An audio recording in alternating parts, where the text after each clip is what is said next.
Hey guys, I did something probably should not have done today. That was buy a new toy. Actually a new light.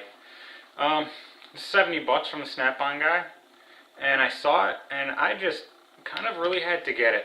I'm not a fan of those tube style type lights. But these new LED ones, I can't say no to. So I actually had a chance to use it a little bit today. And so far, I like it. In about a month or so, a few weeks, I'll give you a full-on review on what I think. And yes, it is magnetic. I already noticed a couple things that I do and don't like.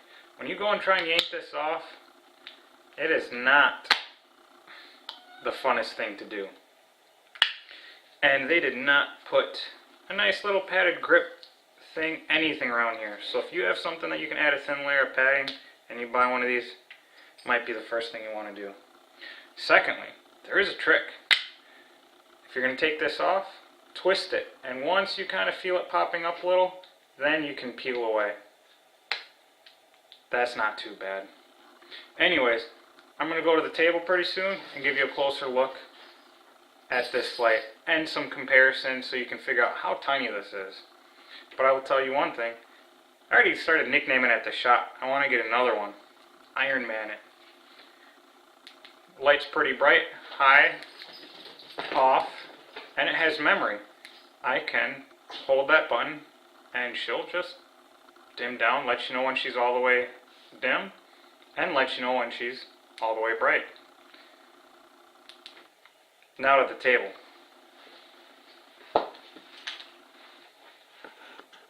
Alright guys, this is what you get in the box. As you can see, number is ECHDB022. And a tiny little box. You can get that a little further out of the way.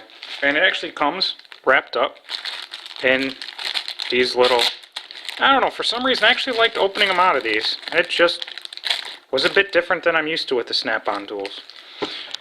Ooh, bumped the camera. Let's try and center that. I don't really do a lot of these videos, or any really. Plan on doing a few more, but... So, the light, it is a 300 lumen light. Online, it'll say 275. And it is a USB-C, something Snap-on has been doing. They've been switching over to USB-C, and I kind of like it and I kind of don't, because I got a few Snap-on products that do not use USB-C, and I've got a lot of non-Snap-on products that do not use USB-C. Might be nice getting early on the jump against the competitors or where the market's going, because it's starting to switch. About the light, I already went over on how this padding is not fun because there is no padding. Secondly, I'm going to do a better view right here on how to get, because you can see this octagon shape, it's mounted on an octagon shape. You just twist, and once you can actually, maybe you can hear it too.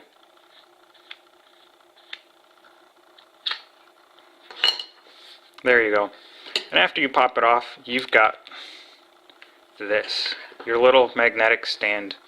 When I was looking at this, I was thinking, boy, I'll probably use it more this way than I will on my head. And I'm going to use it just how I would use this guy right here. Because I was wondering, will this actually take the place of it? And would it just be more useful, you know, have less space used up in the toolbox? Two products in one. And already as a headlight, it seems pretty nice. I got a few other ones that I like a little better. They have the light that swivels. And this part is a little intrusive. When you're wearing it, you can definitely see it in your eyesight. Just on the top, very little bit. It's not terrible. It's not the greatest. And it doesn't have the over the headband that one of my other lights does have.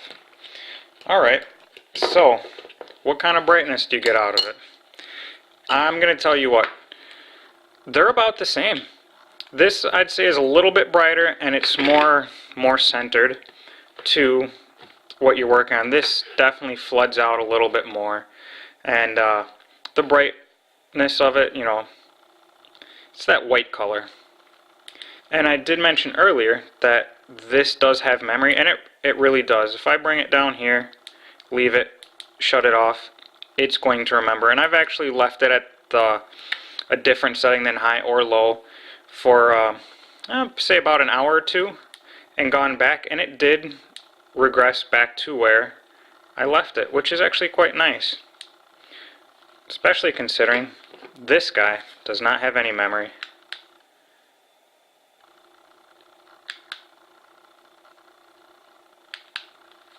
Yeah, I guess the camera did pretty decent on that autofocus. Anyways, the magnet on there, it's actually quite strong.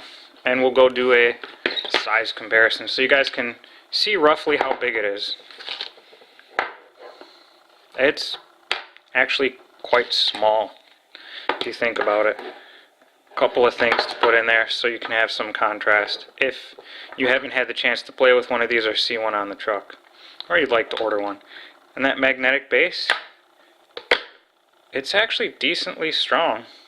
Now I can shake this 3/8 ratchet off. You can already see it kind of wobbly, but it'll hold its own. Everything seems pretty well sealed, just like you'd expect. And the only one thing I'm a little worried about is how well will this ball joint hold its tension. I have a feeling this actually might be designed to tighten down on it, because you can see a little bit of a gap, and you can see that it is separate from the rest of it. So hopefully that is the case if it does go a little weak. If not, well, I'll find out and I'll let you guys know.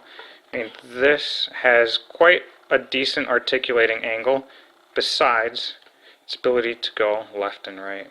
It is not nearly as rotatable as I would like, but it's still not bad.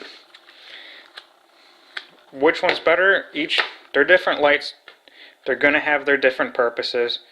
This I see as a 2-in-1 deal. The nice, maybe not end all be all, but a definite option.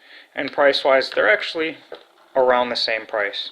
If you guys are starting off, I could see looking at one of these first.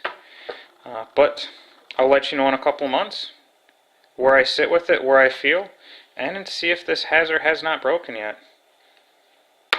Later, guys.